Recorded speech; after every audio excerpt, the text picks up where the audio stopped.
بسم اللہ الرحمن الرحیم۔ ناظرین السلام علیکم، آپ دیکھ رہے ہیں صابر شاکر کو یوٹیوب چینل پہ۔ آج ہے جناب 26 اپریل سال 2020 اور دن ہے آج اتوار کا۔ آج آپ سے دو تین خبریں شیئر کرتے ہیں اور ایک دو خبریں ہوں گی، باقی ایک ڈیبیٹ چل رہی ہے اس پہ بھی بات کرتے ہیں۔ نمبر 1 تو یہ ہے جناب کہ پارلیمنٹ سے کوئی بڑی خبر آنے کو تیار ہے اور اس پہ کام شروع ہو چکا ہے۔ پارلیمنٹ سے آئے گی، میں آپ کو بتا رہا ہوں۔ پارلیمنٹ سے، پاکستان کی پارلیمنٹ سے ایک بڑی خبر آنے کے لیے تیار ہے، کوکنگ ہو رہی ہے، پک رہی ہے اور بہت جلد آئے گی اس کے بارے میں۔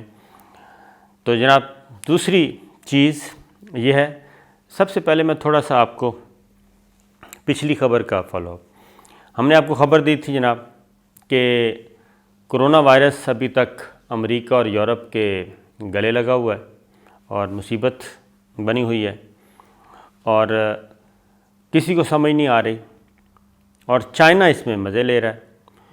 اور کل جو ہم نے آپ کو خبر دی تھی کہ ڈیمانڈ کی جا رہی ہے کہ جناب ہمیں چائنا کی لیبارٹریز تک ایکسیس دی جائے، ہمارے ساتھ انفارمیشن شیئر کی جائیں۔ اب اس سے آگے کی بات ہو گئی ہے، چائنا نے وہ مطالبہ بھی مسترد کر دیا تھا۔ اب جناب نئی بات آ گئی ہے، اب ڈیمانڈ آئی ہے کہ عالمی تحقیقات کی جائیں، مشترکہ تحقیقات کی جائیں چائنا کے خلاف۔ اور تحقیقات وہی 1 پوائنٹ ایجنڈا جناب کرونا وائرس کے بارے میں، کہ کرونا وائرس کے پیچھے کیا راز ہے، کیا اس میں چائنا ملوث ہے، کیا یہ مین میڈ ہے، کیا یہ وائرس لیبارٹری میں چائنا نے بنایا۔ اس پہ دوبارہ سے یہ پولیٹکس سٹارٹ ہو گئی ہے اور اب امریکہ نے مطالبہ کر دیا ہے کہ عالمی تحقیقات کی جائیں، یعنی کہ چائنا کے خلاف تحقیقات ہوں اس بارے میں، اور چائنا کی جو لیبارٹریز ہیں، ووہان انسٹیٹیوٹ ہے، باقی ہیں، وہاں تک ایکسیس دی جائے۔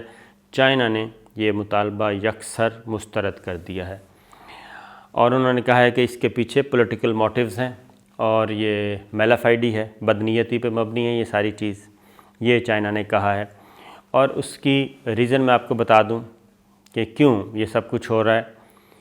چائنا اس وقت کیا کہنا چاہیے، وہ ون مین شو اس وقت پوری دنیا میں، یعنی نیو ورلڈ آرڈر ہو سکتا ہے تیار اس کرونا، پوسٹ کرونا جو سچویشن ہے اس پہ، اور کچھ بھی ہو سکتا ہے۔ اس کی ریزن یہ ہے کہ جناب 6 ممالک ہیں جو 20,000 پلس میں جا چکے ہیں، ان میں امریکہ، ہلاکتیں، اموات جو ہیں وہ میں آپ کو بتا دیتا ہوں۔ امریکہ، جناب اٹلی، فرانس، اسپین، برطانیہ، یہ جرمنی ابھی نہیں، یہ 5 ممالک ہیں جو 20,000 سے زائد پہ پہنچ چکے ہیں، جہاں پہ ہلاکتیں 20,000 سے زیادہ ہوئی ہیں، اور ان کو سمجھ نہیں آ رہی کچھ بھی کہ کیا ہو رہا ہے۔ تو لہٰذا چیزیں جو ہے وہ ہے نا، طاقت بین الاقوامی طور پہ بیلنس آف پاور جو ہے وہ کھسکتی جا رہی ہے، وہ شفٹ ہو رہی ہے چائنا کی طرف۔ تو اس لیے اس ساری سچویشن سے بچنے کے لیے ایک نیا ہوا کھڑا کیا جا رہا ہے چائنا کے خلاف۔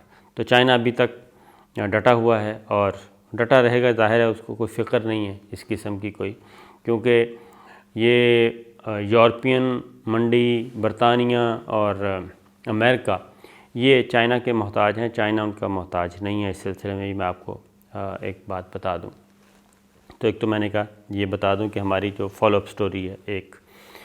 اب میں آپ کو ذرا ہلاکتوں کی تعداد ایگزیکٹ بتا دوں، اور اس کے بعد پھر پاکستان میں بھی عالمی ادارہ صحت کی وارننگ کے بعد کرونا کے معاملے میں خاص طور پہ جناب لاک ڈاؤن کو مزید سخت کرنے کا فیصلہ ہوا ہے اور آگے لمبا کھینچنے کا بھی فیصلہ ہوا ہے اس کو، یہ بھی میں آپ کو بتاتا ہوں۔ امریکہ میں جناب اموات جو ہیں وہ ہو چکی ہیں 52,000 سے تجاوز کر چکی ہیں، تقریباً 53,000 ہو چکی ہیں۔ اسپین میں 24,000 ہو چکی ہیں، اور اموات جو ہیں، اسپین میں اموات ہیں 23,000، اٹلی میں اموات ہو چکی ہیں 26,500، اور اس کے بعد جناب فرانس میں بھی اموات ہو چکی ہیں 22,500، اور جرمنی ابھی تک پیچھے ہے، اور برطانیہ میں اموات ہو چکی ہیں 20,500۔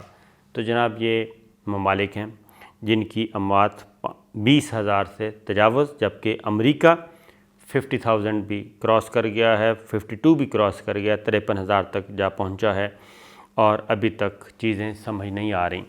اب میں آپ کو ایک اور بات بتاتا ہوں، پاکستان میں جی خاص طور پہ یہ سچویشن مزید گمبھیر ہوتی جا رہی ہے، اور اس کی ریزن یہ ہے کہ پاکستان میں ڈاکٹرز جو ہیں، ہیلتھ پروفیشنلز، ہیلتھ ورکرز، وہ بہت زیادہ الارمنگ سچویشن اس میں ہو گئی ہے، اور خطرناک حد تک ڈاکٹرز اس میں اس کے کیا کہنا چاہیے کرونا کے نرغے میں آ گئے ہیں۔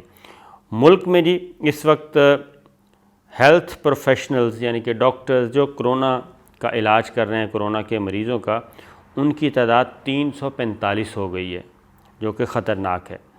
اور اس وقت ملک میں 165 ڈاکٹرز کو کرونا وائرس ہے جی، 165، اور کے پی کے میں ڈاکٹر صاحب کی سینئر موسٹ پروفیسر ڈاکٹر، ان کی ڈیتھ ہو گئی ہے، اور یہ کوئی چھوٹی خبر نہیں ہے۔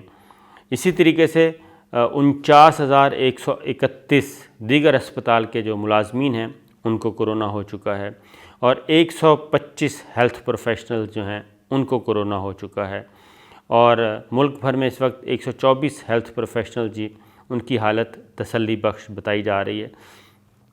تو یہ سچویشن ہے، اور پاکستان میں یہ خطرناک حد تک اس میں اضافہ ہو رہا ہے۔ تو اسی لیے ڈاکٹرز جو ہیں اس وقت سب سے زیادہ میدان میں اترے ہوئے ہیں۔ اسلام آباد کے ڈاکٹرز نے بھی پریس کانفرنس کر دی ہے، سندھ کے بھی کر دی ہے، اور لاہور کے ڈاکٹرز بھی میدان میں آ چکی ہیں، اور وہ بار بار یہی کہہ رہے ہیں کہ اس وبا کو قابو پانے کے لیے جو لاک ڈاؤن ہے اس کو مؤثر کیا جائے، اور کسی قسم کی کوئی سوشل گیدرنگ نہیں ہونی چاہیے، اس میں مذہب کا کوئی تعلق نہیں ہے، اور یہ social gathering medical point of view سے خطرناک ہے۔ تو یہ چیز ہو رہی ہے، عالمی ادارہ صحت بھی کہہ چکا ہے، لہٰذا اس کے بعد یہ فیصلہ ہوا ہے کہ اب اس کو سخت کیا جائے گا، اور جو with in government provincial governments اور فیڈرل گورنمنٹ سے اگر کوئی اختلافات تھے، کوئی سوچ کا فرق ہے، تو اس سوچ سے آگے نکلا جائے گا۔ ادروائز جو اس وقت خطرناک صورتحال بتائی جا رہی ہے وہ کافی گمبھیر ہے۔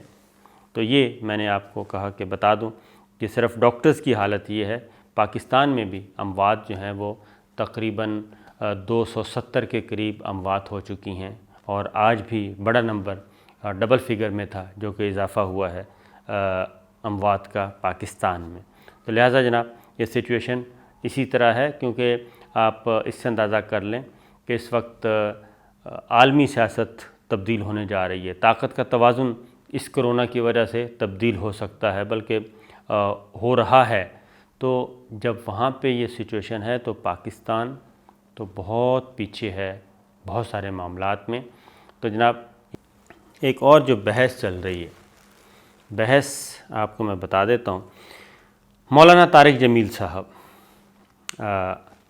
مولانا طارق جمیل صاحب بہت نیک آدمی ہیں، اور دعوت دین کا کام کرتے ہیں، اور اللہ کے نیک آدمی ہیں، اس میں کوئی شبہ نہیں ہے، اور ہم سے بہت بڑے، ہم سے بہتر ہیں جناب، وہ ہم سے زیادہ نمازیں پڑھتے ہیں، تقویٰ ان میں زیادہ ہے۔ اور انہوں نے وزیر اعظم عمران خان کی جو فنڈ ریزنگ تھی ٹرانسمیشن، اس میں انہوں نے دعا کروائی۔ یہ دوسرا موقع تھا کہ انہوں نے ایک دعا کروائی، اور دعا میں انہوں نے ایک نشاندہی کی، اور انہوں نے کہا کہ ہمیں سوچنا چاہیے بطور مسلمان کہ یہ سب کچھ کیوں ہو رہا ہے، ہم کیوں اس کی زد میں ہیں، ہم نے اللہ تعالیٰ کے کون کون سے احکامات کی خلاف ورزی کی ہے۔ تو بات ان کی صحیح تھی، بات ان کی غلط نہیں تھی۔ یہ بات صحیح ہے کہ فحاشی، عریانی اور ہمارا کلچر، ہماری ثقافت، ہمارا رہن سہن وہ نہیں ہے جو ہمیں دین سکھاتا ہے یا دین بتاتا ہے۔ ہماری زندگیاں قرآن مجید کی تعلیمات کے مطابق نہیں ہیں۔ ہماری زندگیاں، ہمارا رہن سہن، ہمارا چال چلن، ہمارے طور و اطوار وہ خواہ انفرادی یا قومی سطح پہ، کسی بھی سطح پہ اور کسی بھی جگہ پہ وہ نہیں ہیں۔ تو جب وہ نہیں ہیں تو اسی کی طرف انہوں نے اشارہ کیا کہ ہم بے لباس، ہماری خواتین بے لباس ہوتی جا رہی ہیں، ہم بالکل ایک دوسرے ٹریک پہ چل پڑے ہیں اور دین ہماری زندگیوں سے نکلتا جا رہا ہے۔ اور انہوں نے یہ بھی صحیح کہا تھا کہ جھوٹ اور اس کی ایک بنیادی وجہ جھوٹ ہے۔ اور پھر انہوں نے میڈیا کی طرف اشارہ کیا، میڈیا کا نام لے کے کہا کہ جھوٹ بولا جاتا ہے، اور یہ پوری عالمی دنیا کے پہ عالمی ذرائع ابلاغ کے بارے میں کہا، صرف پاکستان کا نہیں، کہ ہر جگہ میڈیا میں جھوٹ بولا جاتا ہے۔ تو یہ اس سے یعنی بہت، لیکن 2-3 لوگوں کو اس پہ بہت زیادہ انہوں نے اس کو ایشو بنایا اور بہت زیادہ تکلیف ہوئی۔ یعنی آپ مولانا طارق جمیل صاحب کی بات سے اختلاف کر سکتے ہیں، ہر کسی کا حق ہے، لیکن ان سے اختلاف کرنے کے لیے بھی ذرا اپنا وزن چاہیے، اپنا دامن صاف ہونا چاہیے۔ تو ان پہ مسلسل، لیکن وہ فوراً بعد آ کے انہوں نے جاوید چودھری صاحب کے پروگرام میں آئے اور انہوں نے وہ معذرت بھی کر لی، بات ختم۔ اتنا بڑا آدمی اگر معذرت کر رہا ہے تو بات ختم۔ لیکن اس کے بعد پھر مالک صاحب نے، محمد مالک، انہوں نے بلایا، حامد میر صاحب اس میں تھے، تو جناب وہاں پہ پھر یہ مولانا طارق جمیل صاحب کو لیا گیا۔ تو ایسا لگا کہ ان لوگوں کو کوئی خاص تکلیف ہوئی ہے، اور ایک اللہ کے نیک آدمی، میں مولانا طارق جمیل صاحب سے 1000 اختلاف ہو سکتے ہیں، لیکن اگر ان کا تقویٰ دیکھا جائے، ان کی نماز، عبادت، سب کچھ، تو وہ تو جناب ہم سب سے بہتر ہیں، اس میں کوئی شک نہیں ہے۔ اور پھر یہ جو میڈیا ٹائکون ہیں سو کالڈ، ان کو کس نے حق دیا ہے جناب کہ یہ تو جو چاہیں کہیں، جو چاہیں کہیں، جو چاہیں بیان کریں، لیکن ان کے خلاف کوئی بات نہیں ہو سکتی، ان کے کردار پہ کوئی بات نہیں ہو سکتی، ان کے نقطہ نظر کے بارے میں کوئی بات نہیں ہو سکتی، ان کے طریقہ کار کے بارے میں بات نہیں ہو سکتی۔ یہ کس نے اختیار دیا ہے؟ اگر یہ اختیار میڈیا کے پاس ہے، میرے پاس ہے کہ میں یہاں بیٹھ کے اپنی بات کر سکتا ہوں، اپنے ٹی وی چینل پہ بیٹھ کے بات کر سکتا ہوں، ARY پہ بات کر سکتا ہوں، میں کالم لکھ سکتا ہوں، میں جو ٹویٹر پہ ٹویٹ اکاؤنٹ پہ اپنی رائے دے سکتا ہوں، تو جب میں یہ بطور میڈیا پرسن میرے پاس یہ اختیار ہے اور بطور میڈیا انڈسٹری کے پاس ہے، تو پھر مولانا طارق جمیل صاحب کے پاس یا کسی اور کے پاس یہ اختیار کیوں نہیں ہے کہ وہ آپ پہ تنقید کر سکے، آپ کو کہہ سکے کہ آپ غلط کام کر رہے ہیں؟ تو یہ ہوا، حامد میر صاحب اور مالک صاحب نے بہت زیادہ اس کو رگیدا طارق جمیل صاحب کو، افسوس ہوا، اور سوشل میڈیا پہ بڑی لے دے ہو رہی ہے۔ تو مسئلہ یہی ہے کہ، اور یہ بات سچ ہے، میں بطور میڈیا پرسن میں آپ کو کہہ رہا ہوں کہ یہ بات بالکل صحیح ہے کہ وہ جسٹس عظمت سعید شیخ صاحب نے سسلین مافیا کہا تھا، سابق چیف جسٹس آصف سعید کھوسہ صاحب نے ایک لفظ بولا تھا گاڈ فادر۔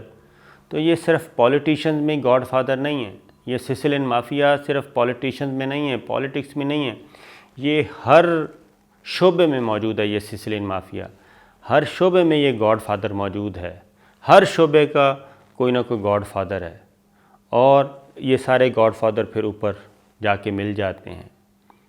اور یہ جو سب کچھ ہو رہا ہے یہ غلط نہیں ہے۔ میڈیا، بالکل میڈیا میں برائب ہوتی ہے جی، لیتے ہیں، مال چلتا ہے، یہ غلط بات ہے۔ میڈیا اینکرز میں پیسے تقسیم کیے جاتے ہیں، یہ صحیح بات ہے، ٹھیک ہے۔ میڈیا اونرز، ان کو بھی برائب کیا جاتا ہے، یہ صحیح بات ہے، یہ غلط نہیں ہے، یہ ساری چیزیں ریکارڈ پہ ہیں۔ اگر ہمارے انٹیلیجنس ادارے اور ہماری گورنمنٹس یہ فیصلہ کر لیں کہ جناب بے نقاب کرنا ہے، تو یقین جانیں آپ کو ایسے ایسے نام ملیں گے اس میں سے کہ آپ تصور بھی نہیں کر سکتے، تصور بھی نہیں کر سکتے، آپ کو ایسے ایسے نام ملیں گے۔ یہ کیا پاناما میں پیسہ نہیں چلا؟ بہت چلا۔ کیا جو تحریک تھی چیف جسٹس افتخار محمد کی بحالی کی تحریک، کیا اس میں پیسہ نہیں چلا؟ چلا۔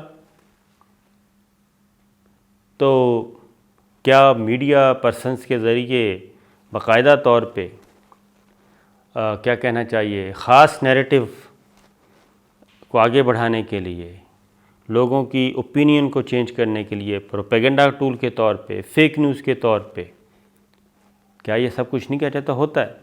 برائب کیا کس طریقے سے؟ برائب ڈائریکٹ بھی کی جاتی ہے، برائب انڈائریکٹ بھی دی جاتی ہے۔ تو اس لیے مولانا طارق جمیل صاحب تو بڑے آدمی ہیں، انہوں نے معذرت کر لی، بڑے آدمی کی یہی نشانی ہے۔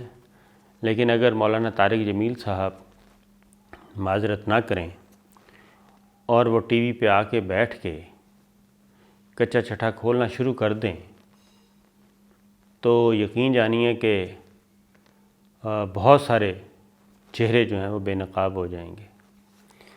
تو اس لیے جناب، کیونکہ ہمیں تو کوئی تکلیف نہیں ہے،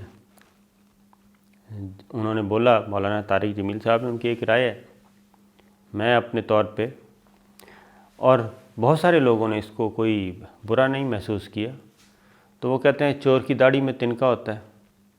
تو لہٰذا جن کے دلوں میں میل ہے، یا جو سمجھتے ہیں کہ جناب صرف ہمیں اختیار ہے کہ ہم جب چاہیں جس وقت چاہیں، کیونکہ اصل ایشو یہ ہے کہ ایک زمانہ تھا کہ کچھ میڈیا ٹائکونز جو تھے وہ یہ سمجھتے تھے کہ ہم جب چاہیں حکومت گرا سکتے ہیں، جب چاہیں حکومت بنا سکتے ہیں۔ تو یہ چیز اب رہی نہیں، ختم ہو گئی ہے، اور اب ریاست کا موڈ بھی ذرا ڈیفرنٹ ہے، اور اسٹیٹ انسٹیٹیوشنز نے بھی اب اپنا طور طریقہ بدلا ہے۔ تو میں تو ان سے یہی کہوں گا کہ آپ ہر کام اچھے لوگوں سے کروائیں۔ بہت سارے اچھے لوگ موجود ہیں جو صرف پاکستان کے لیے، اس قوم کے لیے کرنا چاہتے ہیں کچھ، آپ ان کو یوٹیلائز کریں، ان سے کام لیں، ان کو اپنا ساتھی بنائیں۔ جو یہ آپ سے پیسے لے کے، لفافے لے کے اور یہ سارا کچھ، اس کام کو ہمیشہ کے لیے بند کر دیں تو زیادہ بہتر ہے۔ اس لیے مولانا طارق جمیل صاحب نے جو بات کی ہے اس بات پہ اتنا واویلا نہیں کرنا چاہیے، ورنہ یہ نہ ہو کہ کچھ اور ہی یہاں سے نکل آئے۔